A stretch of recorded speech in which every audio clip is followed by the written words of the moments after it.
Hello everyone. இன்றைக்கி நம்ம மிகவும் ஆரோக்கியமான கருவேப்பிலை குழம்பு ரெசிபி தான் பார்க்க போகிறோம்.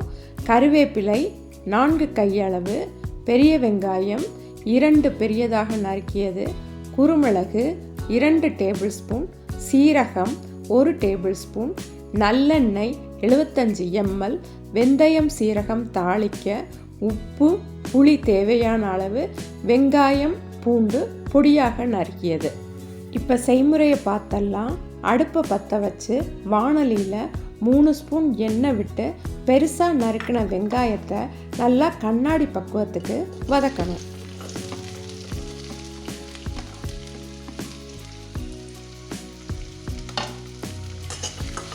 இப்போ வெங்காயம் நல்லா வதங்கிருச்சு. இது கூட கருவேப்பிலையை அலசிட்டு அதையும் சேர்த்து நல்லா வதக்கணும்.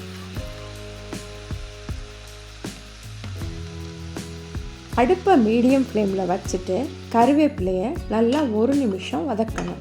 கருவேப்பிலை நல்லா வதங்கினதுக்கப்புறம் அது கூடவே குருமிளகு, சீரகம், உப்பு, புளி எல்லாத்தையும் சேர்த்து வதக்கணும். இந்த குருமிளகு தான் காரத்துக்கு. உங்களுக்கு இதுக்கு மேலே காரம் வேணும் அப்படின்னு நினச்சிங்கன்னா 1/2 ஸ்பூன் மிளகாத்தூள் சேர்த்துக்கலாம். குருமிளகு உடம்புக்கு ரொம்ப நல்லது மழை நேரத்துக்கு.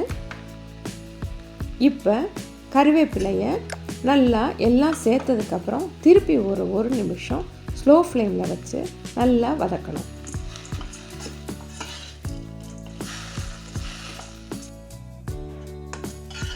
இப்போ நல்லா வதங்கிருச்சு. அடுப்பை ஆஃப் பண்ணிவிட்டு நல்லா சூடு ஆறுனதுக்கப்புறம் மிக்ஸி ஜாரில் போட்டு நல்லா மையாக அரைச்சி எடுத்துக்கணும். அடுப்பை பற்ற வச்சு வாணலியில் மீதி இருக்க நல்லெண்ணெயை விட்டு எண்ணெய் காஞ்சதுக்கப்புறம் வெந்தயம் சீரகம் 2 சேர்த்து தாளிக்கணும்.